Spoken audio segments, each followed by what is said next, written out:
안녕하세요. 안녕하세요. 저희는 도착시네마의 비비 두수입니다. 반가워요. 저희가 오늘은 까이에드 시네마에 대해 이게 12월호거든요. 올해는 저희가 탑10, 까이에드 시네마의 탑10을 한번 다뤄볼 생각입니다. 이거 비비님이 혹시 여기에 대해서 조금 알고 있는 게 계시다고 했는데 한번 설명 좀 해주시겠어요? 제가 알고 있는 거는요, 여기 가운데 여러분도 아시나요? 어디가 알죠? 네, 김민희 배우님이 여기 아마 홍상수 감독님의 영화가 여기 탑10에 들어있었기 때문에 여기 계신 것 같고요. 이거는 애덤 샌들러 언컷 잼스라는 영화가 올 1월에 개봉을 했어요. 그 영화의 스틸이고, 이거는 제가 본 에너미라는 프랑스 영화의 마리나 보이스입니다. 이렇게 지금 시티홀리 옆에 그려져 있고, 그리고 탑10 영화 10편이 있습니다. 짜란. 올해는 사실 까이에드 시네마도 걱정이 많았을 텐데요. 사실 프랑스 영화관이 너무 오랫동안 봉쇄령 기간 동안 닫혀 있어서 굉장히 적은 편수의 영화가 개봉을 했어요. 그래도 까이에드 시네마가 10편을 뽑는 걸 해냈습니다, 여러분. 네, 첫 번째 영화로는 이제 시티홀이라는 영화가 뽑혔는데요. 이거 프레드릭 와이즈맨이라는 미국 다큐멘터리 감독이 찍은 다큐멘터리 영화예요. 그 프레드릭 와이즈맨은 여러분 혹시 뉴욕 라이브러리에서나 내셔널 갤러리 혹시 보셨나요? 저요. 보셨어요? 네, 저 뉴욕 라이브러리에서 이거 그 예고편밖에 사실 못 봤지만 이 작품은, 그러니까 이 감독은 거의 50편 가까이 연출한 되게 이제 유명한 다큐멘터리 감독이고요. 시티홀은 4시간 반 정도 되는 이제 다큐멘터리예요. 그래서 이게 프랑스에서는 10월 21일에 개봉을 했는데 저희가 10월 29일부터 2차 봉쇄령이 있었죠. 그래서 이제 영화관이 닫히는 바람에 저는 보러 못 갔어요. 물론 그 사이에 일주일이라는 시간이 있기는 했지만 아무래도 영화가 4시간 반이다 보니 마음의 준비도 필요했고 체력적인 준비도 필요해서 어영부영하는 사이에 영화를 놓치고 말았어요. 그래서 이제 영화의 내용을 간단히 말씀을 드리자면은 이제 보스턴 시청을 찍은 다큐멘터리인데, 이 감독이 직접 출연을 하면서 보스턴 시장 월시와 그의 팀, 그 공무원들이 함께 이제 어떻게 일을 하고 시민들과 어떻게 협력을 하면서 사회문화 정책 등을 이제 수립하는지, 그들이 하는 일, 이런 것에 대해서 이제 찍은 다큐멘터리인데, 이 보스턴 시의 경우 트시 그 새해를 핫하게 했고 트위터를 더 이상 못 쓰시는 그분 있죠? 네, 그분입니다. 네, 그 트시와 굉장히 반대되는 정책을 가지고 있어요. 그 말인즉슨 이 정부가 이제 되게 헌법과 민주적 절차에 이제 부합하는 방식으로 어떤 공공 서비스를 제공하기 위해서 노력을 하고 있는데요. 이거는 이제 베니스 영화제에서 월드 프리미어 상영을 하기도 했고, 그러니까 25회 부산 영화제, 작년 2020년이죠. 그때 부산 영화제에서 상영이 되기도 했습니다. 두 번째 영화는 홍상수 감독님의 도망친 여자입니다. 도망친 여자, 네. 프랑스에서는 La Femme qui s'enfui라는 이름으로 개봉을 Qui s'enfuit, oui, La Femme qui s'enfuit. 10월 7일, 작년 10월 7일에 개봉을 했었고요. 한국에서는 1만 명이 들었다고 합니다. 9월 17일에 한국에서 개봉을 했고요. 홍상수 감독님은 영화를 1996년 돼지가 우물에 빠진 날 이후로 이 영화 도망친 여자가 벌써 24번째 장편 영화예요. 그리고 지금은 맞고 그때는 틀리다. 2015년 김민희 배우와 처음 협업한 이후로 지금까지 이 영화가 8번째 영화고요. 도망친 여자가. 그래서 배우는 김민희 배우가 가미 역을, 그 다음에 서영아 배우가 그 가미의 친구 역, 송선미 배우님도 그렇고요. 그리고 김세벽, 권혜요, 그리고 굉장히 깜짝 게스트가 있어요. 그분 바로 달시파켓인데요. 달시파켓 아는 분은 아실 텐데 혹시 아시나요? 달시파켓? 혹시 람동? 네, 그래요. 람동 이해를 해온 분도 있을 텐데 그 기생충 때 짜파구리를 람동으로 이렇게 번역에 성공하신 그분입니다. 일단 시놉시스는 이게 공식 시놉시스를 읽어드릴게요. 남편이 출장을 간 사이 가미는 3명의 친구를 만났다. 2명은 그녀가 그들의 집들을 방문한 것이고 3번째 친구는 극장에서 우연히 만났다. 우정의 대화가 이어지는 동안 언제나처럼 바다 수면 위와 아래로 여러 물결들이 독립적으로 진행되고 있다. 이 영화로 한국영화평론가협회상을 받았었고요. 그리고 베를린 국제영화제 은곰상, 감독상도 탔었답니다. 제 생각을 말씀드리면 솔직히 강변호텔과 도망친 여자는 저한테 약간 힘이 많이 빠졌다는 생각이 많이 든 작품들이었어요. 특히 강변호텔이 굉장히 쓸쓸하고 약간 그 전에 있었던 플립들이나 뭐 그 후에서 볼 수 있었던 다른 고민들과 달리 약간 갑자기 주인공 캐릭터의 나이도 확 띄어버리고 갑자기 죽음에 대해서 이야기를 하기 시작하고 그래서 약간 저는 걱정을 했었어요. 강변호텔을 보는 순간 아프신가? 라는 생각도 했고 다음 영화가 정말 기다려진다라는 생각을 했었고 그래서 도망친 여자를 딱 보고 난 다음에 왜 강변호텔의 그 남자가 왜 그렇게 쓸쓸했을까에 대한 대답을 제가 도망친 여자로 조금 얻었다는 기분이 들고요.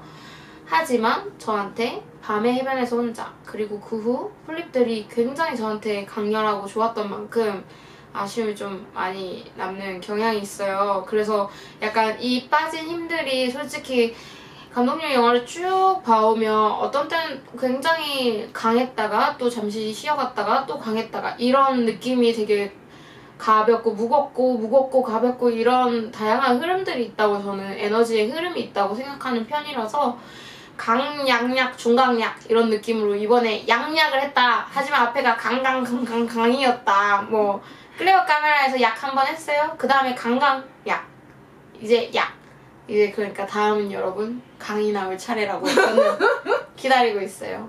기다립니다 감독님. 예, 김민희 배우님.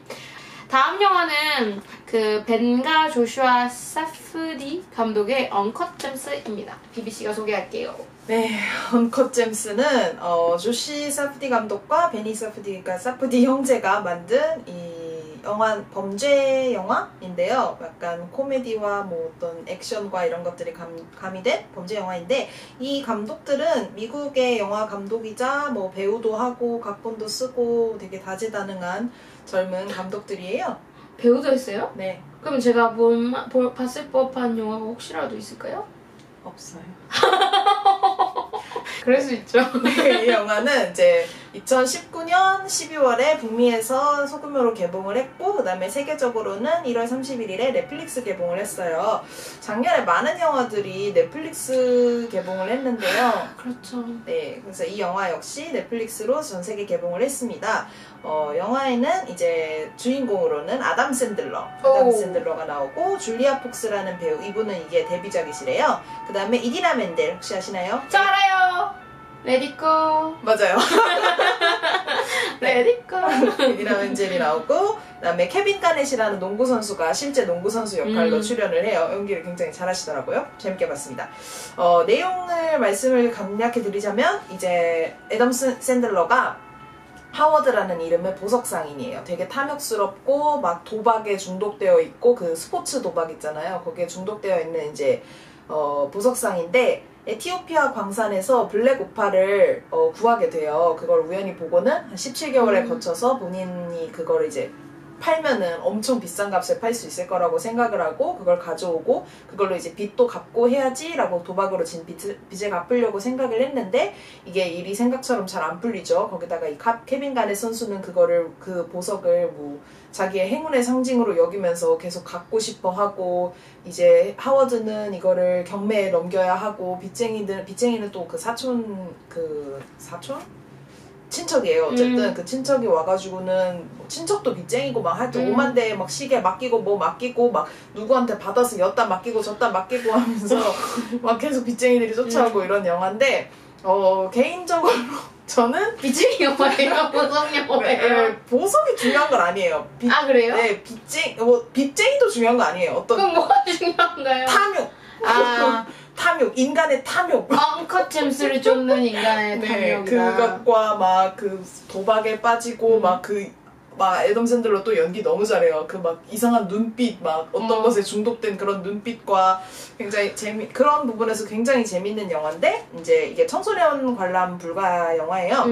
그만큼 되게 욕설도 많이 나오고 되게 저급한 표현들이 계속해서 지칠 정도로 계속 나오기 때문에, 네, 이거를 좋아하시는 분들은 굉장히 좋아하실 거라고 생각을 하고, 피곤하게 느끼시는 분들은 솔직히 피곤하다고 느끼실 것 같은데. 한국 넷플릭스에도 있나요? 네, 있습니다. 세계 개봉했기 때문에 한국어 자막도 있어요. 제목이 언컷 잼스예요? 네, 한국어 제목도 언컷 잼스입니다. 한번 찾아서 뭐 시간 나실 때 보시기를 추천드려요. 네, 네 번째 영화로는 탑4에 뽑힌 영화로는 크리스트 푸이프 감독의 말름 크로그. 네, 말름 크로그라는 작품인데요. 프랑스에서는 7월 8일 작년에 개봉을 했었고, 제목 말름 크로그 그대로 개봉을 했었어요. 이 영화는 루마니아 영화고요. 3시간 20분짜리고 기네요. 네, 좀 깁니다. 그리고 드라마랑 약간 역사적 스토리를 담은 영화라고 하고요. 그리고 한국에서는 전주국제영화제 때 월드시네마의 극영화 부분으로 아시아 프리미어, 그러니까 아시아 최초로 영화를 튼 적이 있다고 해요. 근데 제가 이 감독님 이름을 처음 들어봐서요. 그래서 약간 좀 뭐지? 이렇게 상도 타고 유명하신 분 같은데 내가 왜 몰랐지? 하고 자료 조사를 좀 했습니다. 조사를 해보니까 나이는 일단 만 53세시고요. 그리고 그나마 우리가 좀 알 법한 영화들은 라자 레스쿠시의 죽음 2005년, 오로라 2010년, 시에라 네바다 2016년 등을 통해서 칸 영화제와 시카고 영화제, 그리고 뭐 여러 군데서 계속 언급되고 상을 탔어요. 그래서 루마니아의 뉴웨이브의 창시자, 루마니아의 새로운 진영의 영화의 창시자로 불리고 현재까지 가장 영향력 있는 감독 중에 한 명이라고 합니다. 제가 전주국제영화제에서 문성경 프로그래머님이 자료를 조사하시고 시놉시스를 쓴 걸 찾아서 그거를 읽어드리는 게 나을 것 같아요. 화려한 수상 경력에 빛나는 루마니아 감독 크리스티 푸이프의 신작 말름 크로그는 크리스마스 휴가 기간 한 지주의 집에 모인 이들의 대화를 담고 있다. 영화 시작부터 끝까지 이어지는 일련의 대화를 통해 관객은 역사를 되짚어보는 이 토론의 증인의 위치에 서는 경험을 한다. 전쟁, 선악, 진보가 가져온 변화, 죽음, 문화적 차이, 심지어 적그리스도에 대한 개념까지 이들의 대화는 쉴 새 없이 이어지며 그 광력이 광대한 만큼 흥미롭다. 옷을 정말 잘 차려입고 저택에 그냥 약간 귀족들 같은 사람들이 모여있어요. 근데 그 사람들이 막 촛불도 막 멋들어진 걸로 막 이렇게 해가지고 끕니다. 그냥 후 이렇게 안 해요. 그분들은 이렇게 한 게 있어요. 이렇게 해서 꺼요. 뭔지 알죠? 저는 못 봐, 그런 물건이 있는지도 이렇게 수십 년을 살았지만 처음 봤어요. 그리고 후 이렇게 해서 끄는 부르주아라는 뜻입니다. 그걸 후 이렇게 부르주, 누가 이렇게 꺼요, 물을. 그런 사람들이 모여가지고 옷 예쁜 거 입고 막 술도 그냥 안 먹어요. 막 이렇게 와인잔에 막 따라가지고 막 먹을 거 차려놓은 것도 좋아요. 그러니까 잘 사는 집이에요. 근데 이 사람들이 뭔 얘기를 하나, 진보가 가져온 변화, 죽음, 문화적 차이, 전쟁, 선악, 적그리스도까지 얘기를 한답니다. 이 사람들이 이런 얘기를 저런 촛대와 저런 음식 앞에서 나누고 저런 옷을 입고 저기서 나누고 있을 때 그 저택 밖에 일어나는 이야기가 저는 더 궁금해요. 저택에서 밖에 사람들은 어떻게 살고 있는지. 이 저택 안에 모여서 이 얘기를 하는 사람들의 얘기를 굳이 영화로 봐야 되는 이유를 저는 그렇게까지 매력적이라고 생각을 안 하고 그냥 제 스타일의 영화는 아니에요. 저는 차라리 얘네들 간의 치정 아니면 이 밖에 사람들이 이 저택을 부수러 오는 광경, 아니면 밖에 사람들과 이 안에 사람들의 첨예한 갈등 관계, 그걸 어떻게 해결할 것인지, 아니면 있잖아요. 아무튼 나는 그들이 나눈 대화보다는 그들과 바깥의 작용이 더 궁금합니다. 그게 어떻게 일어나든 간에, 아니면 서로의 작용.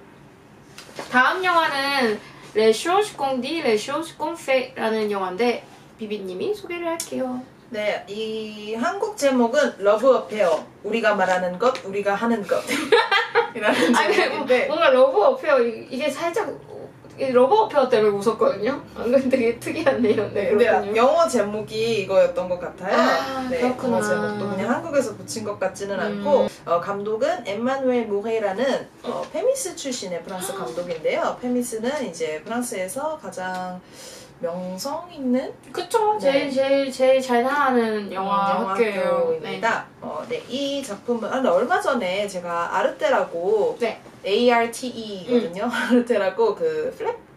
독일 프랑스에 있는 네. 플랫폼이 있는데 약간 그 뭐야 EBS 문화 버전을 네. 독일이랑 프랑스랑 같이 한다고 보시면 돼요. 네, 그런 거기에 이제 들어갔는데 이 엠마누엘 모레의 특별전 같이 그 감독의 이제 전작들을 막 해주고 있더라고요. 그래가지고 이제 눌러봤는데 영화가 막 되게 클래식 음악이 막 흐르고 어떤 막 시적인 막 사랑에 대한 대사들을 막 얘기를 하고 하는데 이제 보다가 인터넷이 잘 안 돼서 껐어요. 근데 그 전작들도 다 되게 뭐 비평가 주간 뭐 이런데 있기도 칸이요? 네. 그러기도 했고 막 여기저기 많이 선정이 되었었는데 이 작품 역시 이제 2020년 칸느에 선정이 된 작품이에요. 로맨스 드라마 이런 장르고요. 배우로는 자비의 돌란의 영화 하트비트에 나온 니엘 슈나이더. 셋 중에 누구예요? 빠글빠글이요? 네, 이해는 했는데. 니엘 슈나이더가 나오고요. 그 다음에 까밀리아 종다나라는 이 배우는 이제 2018년 세자르에서 신인 배우상을 탄. 잠깐만요. 네. 세자르는 그 한국의 대종영화상처럼 제일 유명한 프랑스의 국내 영화제? 네. 그러니까 프랑스 영화들 중에서만 주는 상. 네. 그 영화제예요. 가장 권위 있는 국내 영화제, 권위 있었던 국내 영화제고요. 네, 그렇죠. 더 중요합니다. 그 다음에 그 다르덴 형제 로제타에 나온 이제 에밀리 드켄이 또 나와요. 그래서 이제 되게 우아한 연기를 또 펼쳐주시는데 내용을 간략히 설명을 드리자면은 다프네라는 이제 부인이 남편과 함께 이제 임신을 한 중에 남편과 함께 시골 별장에 놀러를 가요. 그러면서 그 사이에 남편이 이제 출장을 가게 되고 그녀는 한 번도 본 적 없는 남편의 친척인 막심을 그 별장에서 혼자 맞이하게 돼야 되는 상황이 옵니다. 그러면서 이제 둘은 그들의 과거의 연애 이야기 또는 현재 하고 있는 사랑 이야기에 대해서 진솔한 대화를 나누면서 굳이 네. 남편이 없는 사이에 굳이 그런 대화를 나누면서 점점 가까워지게 되는 여기서부터는 이제 조금 스포일러가 될 수 있지만 그럼 10초 뒤로 가세요. 빡. 그렇게 스포일러까지는 아니에요. 그래도 된다고 합니다. 어쨌든 이제 다프네 여자 그 주인공이 조금 더 이제 적극적으로 마음을 표현하고 뭐 그 다음에 이제 흘러가는 이야기입니다. 작품 전체에 전작들과 마찬가지로 클래식 음악이 계속 흘러요. 그리고 여기에 그 부산영화제 서승희 프로그래머님께서 쓰신 글인데 작품 전반에 흐르는 클래식 음악은 어떤 길로 들어섰을 때 뒤돌아보지 말고 그냥 가던 길로 가는 게 나을지도 몰라 라는 클리셰적인 대사조차 울림있게 만든다 라고 하셨는데 이 전작도 그렇고 이 작품도 그렇고 저 솔직하게 말을 하자면 별말 아닌데 되게 멋진 척하면서 말해요. 약간 그냥 인스타병 약간 힘이 들면 힘을 내 당연한 말 당연한 배고프면 밥을 먹어 이런 거를 엄청 막 되게 멋지게 말해. 다음 영화는 또 홍상수 감독님의 영화가 또 선정되었습니다. 아니 뭐 불만 있으세요? 왜 또? 아니요. 또 선정이 되었습니다. 네. 홍상수 감독님의 영화 대부분이 프랑스의 작은 극장 이런 데가 아니라 그냥 대형 극장에도 계속 걸려요. 그러니까 개봉만 하면 한국에서 개봉하고 바로 얼마 지나지 않아서 보통 개봉되는 추세고요. 모든 영화가 거의 칸에도 초청되고 있죠. 네. 근데 진짜로 영화를 막 그렇게까지 좋아하지 않는 사람들도 그냥 영화를 평범하게 자주 보러 가는 사람들도 홍상수 감독님을 알고 있어요. 왜냐면 그냥 일반 극장에 계속 걸려 있으니까 자주 보는 이름이고 기억을 하겠죠? 그래서 저 좀 왜죠? 신상 정보를 조금 말하자면 저도 홍씨거든요. 홍비비로 밝혔었습니다, 여러분.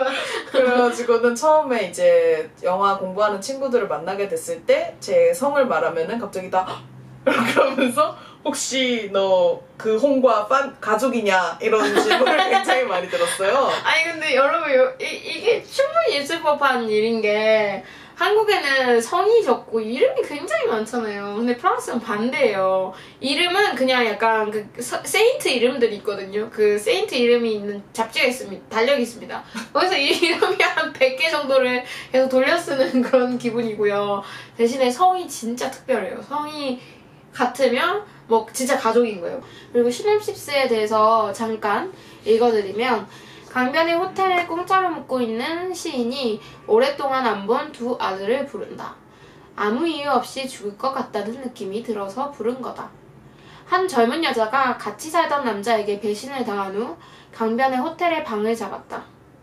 위로를 받으려 선배 언니를 부른다. 다들 사는 게 힘들다.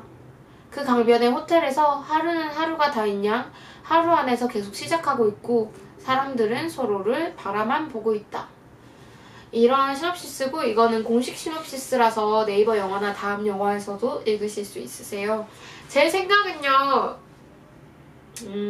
강변의 호텔에 공짜로 묵고 있는 이 시인 이야기요. 약간 아까 앞에서 들은 분들은 약간 짐작하실 수 있겠지만 약간 갑자기 힘이 조금 빠진 느낌이 많이 들었었어요. 물론 클레어의 카메라도 조금 그랬거든요. 제가 이자벨 리페르 감독님을 굉장히 배우님을 엄청 좋아하긴 하지만 약간 이 영화가 칸 영화제에서 그때 클레어의 카메라가 찍어졌던 거거든요. 그래서 약간 칸 영화제의 해프닝 같은 귀여운 영화 정도로는 그냥 짧게 치고 넘어갈 수 있는데 그냥 감독님 어떤 영화의 연장선상으로 봤을 때는 이게 또 영어 대사를 하는 데 있어서 이자벨 리페르도 프랑스 배우고 불어를 쓰는 사람이고 한국 배우들도 영어를 해야 되는 입장에서 약간 대사들이 조금은 뭔가 말맛이 조금 더 떨어지는 느낌이라는 느낌이 들어서 조금 아쉬웠었거든요. 다음 영화가 어떤 영화인지 기다려지고 그리고 여성 캐릭터가 다시 주인공으로 지금 아까 도망친 여자처럼 계속 다뤄진다면 어떤 내용으로 갈지 그냥 여러모로 다음 작품이 기대되는 영화였던 것 같습니다. 다음 영화를 소개해드릴게요. 세주 덩레몽 수춘의 구지아오 감독 작품입니다. 네, 이거는 구샤오강이라는 중국 감독의 신인 감독의 한국 제목으로는 푸춘산의 삶인데요. 푸춘산은 푸춘이라는 산을 말을 하는 거예요. 마운틴 푸춘. 근데 이제 이거는 이제 이 감독의 첫 번째 작품이기도 하고 이 감독은 원래는 그 패션 디자인이랑 마케팅을 학부 시절에 이제 전공을 하면서 나중에 이제 영화 제작에 관심이 생겼고 그리고 이 작품을 처음으로 찍게 되었어요. 이 작품은 2년 동안 찍은 작품인데 그러니까 준비 기간을 빼고 촬영 기간만 2년이 걸렸는데 그거는 왜냐하면 그 푸춘산이라는 그 도시, 그 산이 있는 그 지역을 사계절을 다 찍고 싶어서 그랬다고 해요.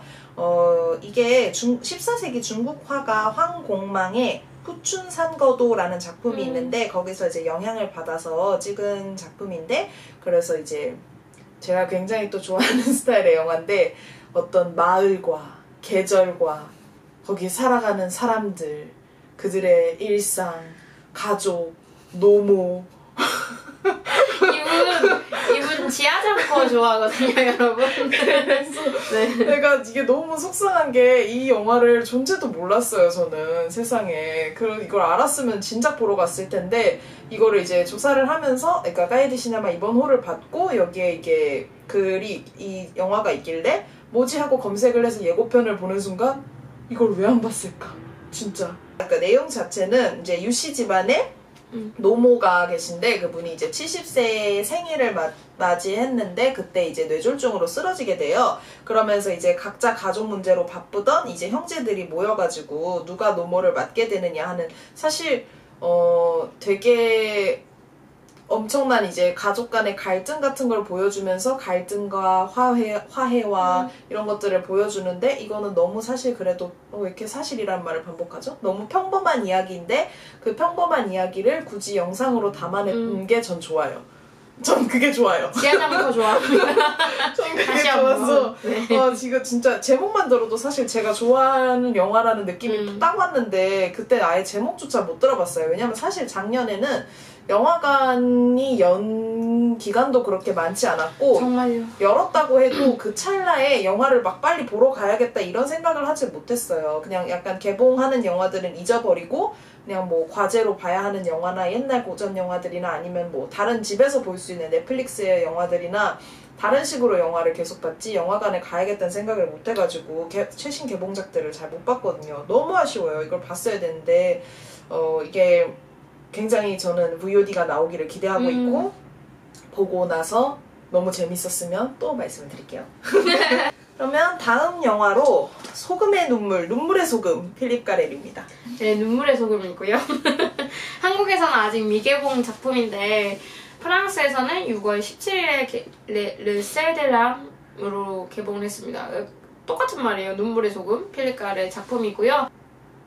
배우는 로간 안투오페모가 릭 역할을 맡았고 올라야 아마라가 제밀라 역할, 그리고 루이스 샤벨롯이 제네비브 역을 맡았는데 루이스 샤벨롯은 혹시 러버 포어 데이, 그러니까 지난 영화 2017년 영화를 보신 분은 알 수 있을 거예요. 그 여자 2명이 나오잖아요.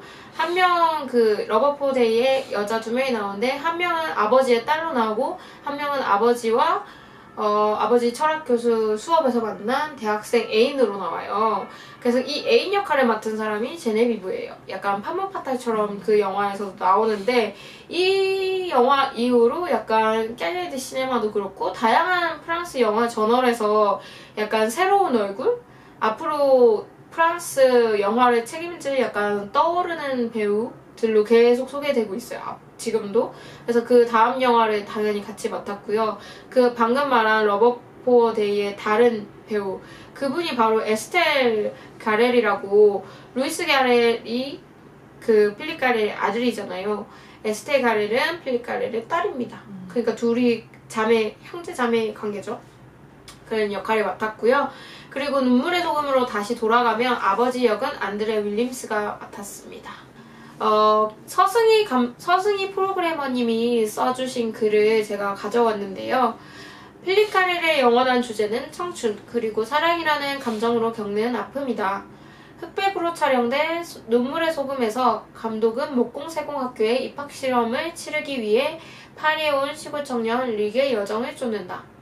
릭은 존경하는 목공기사인 아버지의 시골집에서 합격 발표를 기다리면서 파리에서 알게 된 한 소녀와 옛 여자친구 사이에서 망설인다.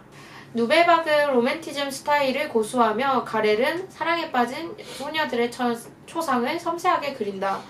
가렐의 걸작들에서 자주 다뤘던 젊은 남자의 감정 교육이라는 주제가 시대를 가늠할 수 없는 파리에서 다시 한번 전개된다. 근데 이 시대를 알 수 없는 파리라는 말을 영화를 보시게 되면 아실 텐데, 일단 영화는 또 흑백이고요. 그리고 거기서 다른 것보다 일단 이 남자 배우가 여자 배우들을 이렇게 여자 캐릭터들을 이렇게 꼬실 때 휴대폰 번호도 안 물어봅니다, 여러분. 전화번호도, 집 전화번호도 심지어 안 물어봐요. 몇 시에 어디서 보자. 자꾸 그런 식으로 약속을 잡아요. 좀 로맨틱하지 않아? 로맨틱할 수도 있지만 자꾸 모두에게 그렇게 한단 말이죠. 몇 시에 어디서 보자. 그리고 그거 놓치면 이제 그 사람과의 인연은 끝입니다, 여러분. 그런 식으로 자꾸 뭔가 되게 80년대 같아요. 영화가 70년대인지 80년대인지 모르겠고. 아니, 뭐가 싫었냐면요. 여자 캐릭터가 3명인데요. 중요한 여자 캐릭터가 3명이고 남자 캐릭터가 1명인데 당연히 이 3명이랑 엮이겠죠? 근데 이 중에 2명이 임신을 해요. 근데 저는 그 하는 과정이나 그 캐릭터들이 임신을 한 결과가 사실 그렇게 필요한 장면인지 사실 모르겠고요. 그리고 약간 그게 시대적으로 봤을 때 굉장히 우리 시대에 상상할 수 없는 그런 캐릭터들의 선택이라는 생각이 들거든요. 특히 프랑스에서는요. 그리고 이 여배우들이 뭐 낙태에 대한 생각을 하지도 않습니다. 이 영화 속 캐릭터들이. 그러니까 아이를 갖는 선택이 너무 젊은 여성 캐릭터들에게 일어나며 그것들이 일어나는 방식이 남자 주인공과의 어떤 관계를 위해서인 거죠. 그러니까 나의 미래가 아니라 우리 이 남자가 잘 되기 위해서 그런 선택을 하는 게 사실 만 20살에게 일어나는 일이 잘 아니지 않나요? 그래서 저는 이게 너무 구시대적이라고 생각했고요. 그래서 너무 싫었고 사실 제가 러브 포어 데이를 정말 좋아했어요. 그 상반된 여성 두 캐릭터들의 어떤 사랑을 대하는 방식들이 너무 다르고 그거를 한 영화에서 볼 수 있다는 게 저는 너무 좋았어서 그 영화를 정말 좋아했거든요.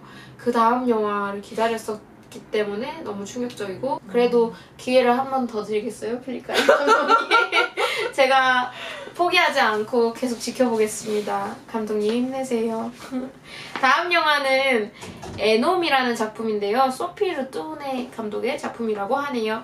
저희가 도착 시네마를 처음 런칭을 하게 되었을 때 그날 기억나시나요? 저희 시네마테크 옆에 택시에 있는 공원에서 그래서 이제 공원에 이제 고립된 공간에서 이렇게 회의를 하고 있었는데 그러다가 이제 제가 화장실이 너무 가고 싶어진 거예요. 근데 그 바로 옆에가 영화관이 있었거든요. 근데 이제 프랑스는 그게 UGC라는 영화관인데 그러니까 한국에 이제 뭐 CGV 같은 그런 대형 영화관이에요. 근데 거기는 한 달에 22유로? 네. 만 26세가 22유로고 미만은 17유로인가 18유로라서 한국 돈으로 치면 2, 3만 원 정도라고 보시면 돼요. 네. 매달 그 돈을 내면은 이제 영화를 무제한으로 볼 수 있거든요. 그래가지고 저희는 둘 다 그 카드가 있었기 때문에 그 카드로 영화를 끊고 영화관 안에 화장실에 가자 이렇게 해가지고는 영화를 그냥 그때 지금 곧 상영하는 아무 영화나 끊었죠. 제일 빠른 거. 네, 그때 이 영화가 에넘이었어요. 근데 이제 물론 저희는 그때는 영화를 보지 않았고 화장실만 이용하고 이제 나왔는데 그 표가 제 주머니에 계속 있었거든요. 그러고는 이제 다다음 날인가 집에 와서 영화관이나 갈까? 뭐 요즘 뭐 하지? 했는데 그 제목을 보고는 이거 한번 봐야겠다 하고는 이제 보기로 마음을 먹고 간 거였는데 일단 포스터가 굉장히 유치했어요. 그 딱 이제 남녀가 이렇게 앉아있고 임신한 여성이 있고 남자가 이렇게 막 있는데 둘 다 굉장히 프랑스에서 유명한 배우예요. 이제 여자 배우는 마리나 포이스라고 그 수영장에 간 남자들 한국에서도 개봉한 걸로 알고 있는데 거기 나오는 이제 여자 배우고 그 남자 배우는 조나탄 코헨이라고 어쨌든 한국에서 딱히 유명한 배우는 아니죠. 근데 얼굴 보면 100% 압니다. 근데 아무튼 그 둘이 나와가지고는 딱 봐도 그냥 좀 뻔하지만 유쾌한 코미디 영화겠다라고 생각을 해가지고는 이제 보러 가게 됐는데 내용은 그래요. 둘은 부부 사이고 이 부부는 아이를 갖지 않기로 했어요. 부인은 유명한 피아니스트라서 이제 전국 세계 공연을 다니고 남편은 그녀의 그런 매니저 같은 걸로 일을 하면서 이제 스케줄 관리도 하고 하죠. 근데 이제 남편은 사실 아기를 가지고 싶어 하고 부인은 절대 생각이 없는데 일단은 안 가지기로 합의를 본 상태였는데 남편이 술수를 써요. 그래서 부인이 원치 않는 임신을 하게 됩니다. 그래서 이제 부인은 어차피 자기가 원한 것도 아니었으니까 뭐 와인도 마시고 뭐 그런 그거 알지 못하지 않았나요? 아니요, 나중에 배에 이만해가지고는 피아노 이렇게 딱 치려고 하는데 막 둥 이렇게 하면서 배가 먼저 피아노 다 누르고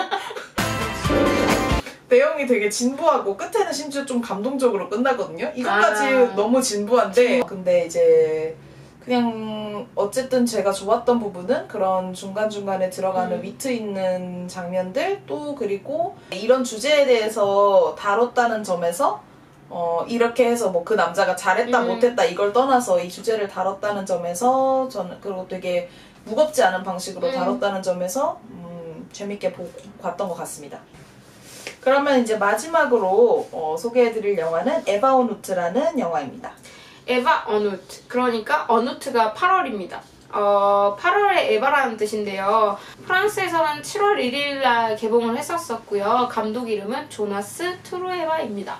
이 감독님이 그 영화 집단이더라고요. 약간 이 가족이. 그래서 아버지가 페르난도 트루에바라는 분인데요. 그 아버지가 책 편집자이자 시나리오 작가이자 영화 감독이자 프로듀서예요. 이미 너무 많은 걸 하고 계시고 그리고 심지어 1974년에서 79년 사이에는 스페인의 주요 신문인 엘 파리에서 영화 평론가로도 일을 하셨다고 해요. 그래서 되게 아버지도 영화 쪽으로 일하고 또 엄마가 크리스티나 휴에테라는 분인데 이분도 영화 프로듀서예요. 그래서 두 분이 같이 한 작품으로는 2010년 치코와 리타라는 작품이 있거든요. 저거 좋아해요. 저 이거 안 봤어요. 이거 음악 애니메이션이에요. 굉장히 재밌습니다. 저도 이거 그 제목만 들어봤는데 아직 못 봤고요. 되게 좋다고 들었었거든요.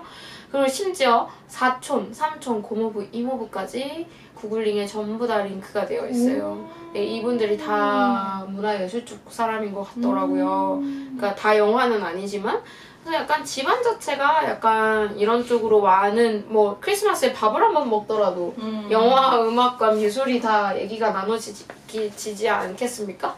그래서 되게 자연스럽게 영화를 알면서 자라나는 사람인 것 같아서 좀 부럽고요. 시놉시스는 제가 한국에서 아직 개봉을 안 해서 그리고 한국 영화제 글도 제가 못 찾았거든요. 그래서 약간 프랑스 걸 가져왔어요. 알로시네에서 불어로 돼 있는 걸 한글로 번역을 했는데 다음과 같습니다. 33살의 에바는 8월 한 달 마드리드에 남기로 결정한다.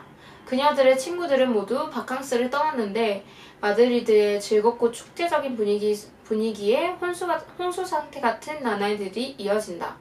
젊은 여성인 에바에게 다양한 만남의 기회들이 일어나는데 약간 이런 시놉시스거든요. 저 혼수 상태 같은 나날이란 말이 너무 궁금한데요. 아, 저도요. 근데 이 혼수 상태라는 단어를 썼어요. 여기서 혼수 상태 같은 축제적인 분위기. 그러니까 엄청 신이 나 있는 게 아닐까라는 걸 생각하고요. 반대로 엄청 막 죽음의 그림자가 다가온 막 그런 건 줄 알았어요. 그럴 수도 있겠죠. 약간 미드소마 느낌.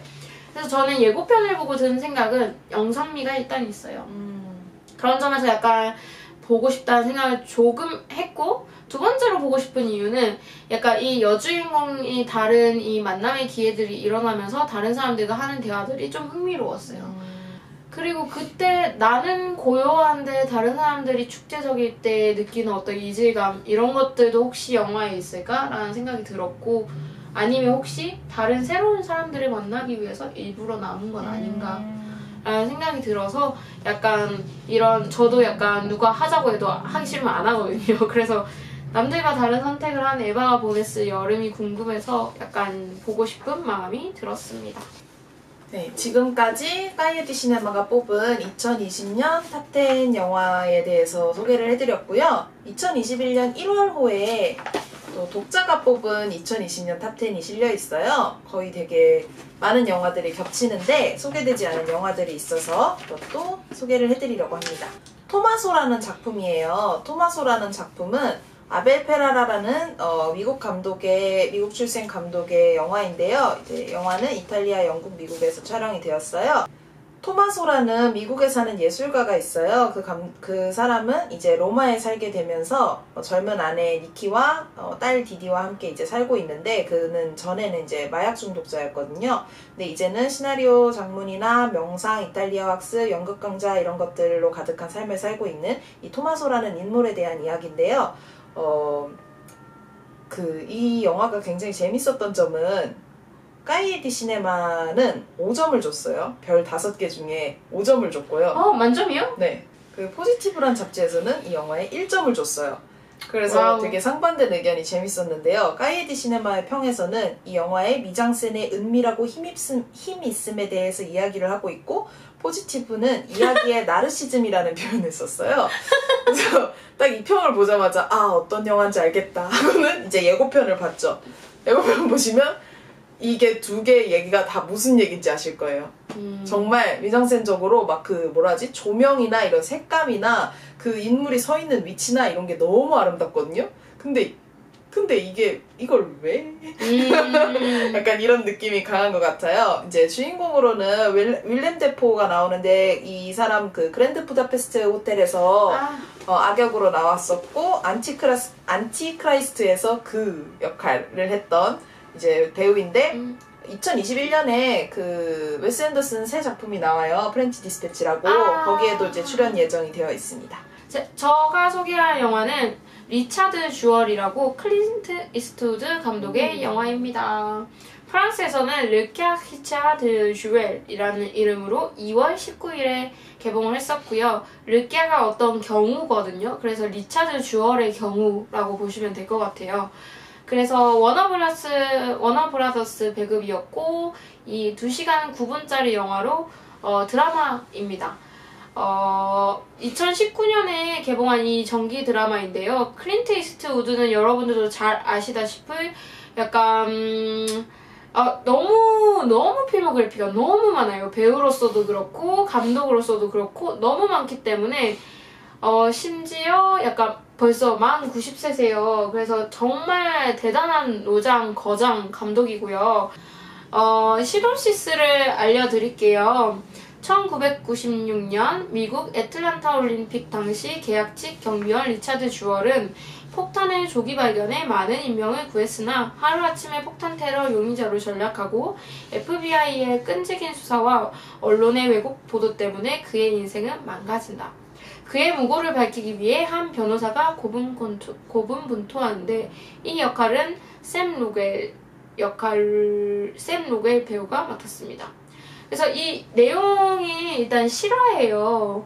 그래서 이 실제 인물 리처드 주얼님이 2007년에 별세를 했거든요.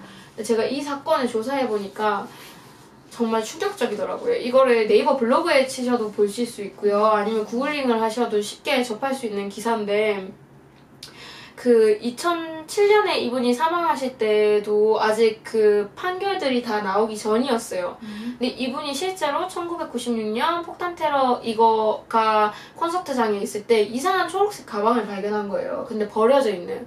근데 프랑스도 지하철에 이상한 가방이 있으면 무조건 다 내비라고 하고 연착이 다 되거든요. 그 가방이 폭탄 처리반이 올 때까지 만질 수가 없어서.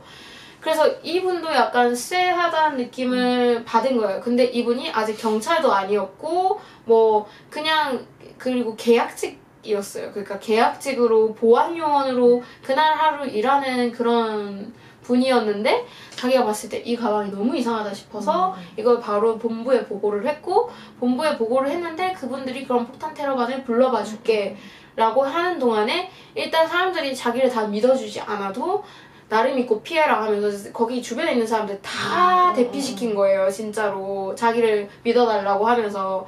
그래서 그때 진짜 완전 심야하고 완전 콘서트장 축제 분위기 직전인데도 한 명 사망자가 발생해요. 여성 사망자 1명, 그리고 110여 명 부상. 이 정도면 그 규모의 폭탄을 생각하면 대부분 이 사람이 그 폭탄 처리반이 도착한 달라라는 전화를 그러니까 무전을 친 지 15분 만에 이게 터졌대요. 13분 후. 사제 폭발물이 거기서 폭발이 13분 후에 하는데 그 사이에 이만큼 대처한 거는 이 사람의 기지와 이 사람의 행동력과 이 사람의 어떤 모두가 다치게 할 수 없다는 그 생각이 대단한 거거든요. 솔직히 계약직 인턴이 이걸 다 책임질 필요는 없잖아요. 만약에 큰일 났다 싶으면 보고만 하고 사실 몇몇 사람한테만 말하고 같이 그냥 도망갔을 수도 있는데 끝까지 책임을 다해서 이만큼의 인명피해를 줄인 건 정말 대단한 인물이에요. CNN이랑 이런 데에서 사건 초반에는 영웅처럼 보도돼요. 근데 문제가 사이디에 딱 생기는데 사이디에 애틀란타 저널이 이 사람의 프로파일이 주요 용의자 같다. 이 사람이 한 자작극이라고 보도를 하기 시작한 거예요. 근데 이 사람들이 한 얘기 중에 여러 가지가 있어요. 이 사람이 이 보안 경비원이 백인이고 경찰이 되고 싶어 했고 그리고 이 사람이 지금 계약직이고 하필 사제 폭발물이 있는 이 콘서트장에 그 경찰이 되고 싶었던 백인이라 이런 단어는 예고편에도 있어요. 근데 그런 걸로 그러니까 이 사람이 경찰이 되고 싶어서 영웅이 되고 싶어서 일부러 거기에 취직을 했고 그래서 폭탄을 거기다 설치를 하고 도망가게도 만들었다 사람들을. 이건 다 경찰이 되기 위한 영웅이 되고 싶은 어떤 그런 사람의 일이다. 약간 이렇게 보도를 프로파일러까지 불러가지고 좀 자료 조사를 해서 이렇게 발표를 해버린 거예요. 그래서 범인처럼 다 같이 보도를 하기 시작하고 그 예고편에도 보시면 아는데 집 앞에 사람들이 막 너 때문에 다들 난리가 났다 이러면서 다 사람들도 지내치고 그리고 이상한 별명도 만들어가지고 막 놀리고 이 사람이 더 이상 취직도 할 수 없는 상황이고 사람들한테 괴롭힘에 시달리는 거예요. 그냥 이 사람이 진범이 돼버렸고 이미 약간 잡혀가지는 않았지만 모든 사람이 언론이나 FBI나 그리고 인터넷상에서도 불링을 막 당하는 거예요. 밖에 나다닐 수 없을 정도로.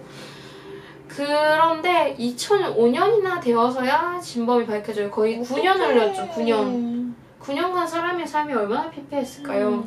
9년 뒤에 진범이 밝혀져요. 그래서 훗날 주얼의 인터뷰가 있는데 그때 FBI나 뭐 언론이나 나를 쳐다보는 사람들의 시선은 마치 피 흘리는 황소에게 덤벼드는 피라냐 떼 같았다라는 말을 인터뷰에서 했더라고요.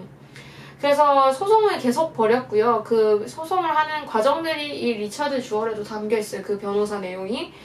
근데 이게 이분 이야기가 끝났지만 사실은 세상에 많은 재판들이 사실 이런 무고한 사람들이 잡혀가기도 하고 또 유죄인 사람이 무죄를 당하기도 하고 참 어렵잖아요. 그 과정들이. 아무튼 저희 그러면 마무리를 한번 해주실래요? 비비님? 네, 지금까지 2020년 까이에디 시네마와 까이에디 시네마의 독자들이 뽑은 2020년 영화 탑10에 대해서 소개를 해드렸고요. 다음번에는 또 재밌는 주제로 찾아오겠습니다. 감사합니다. 다음에 봐요. 감사합니다. 안녕. 안녕히 가세요. 안녕히 가세요. 어허바. 아비앙또. 아비앙또.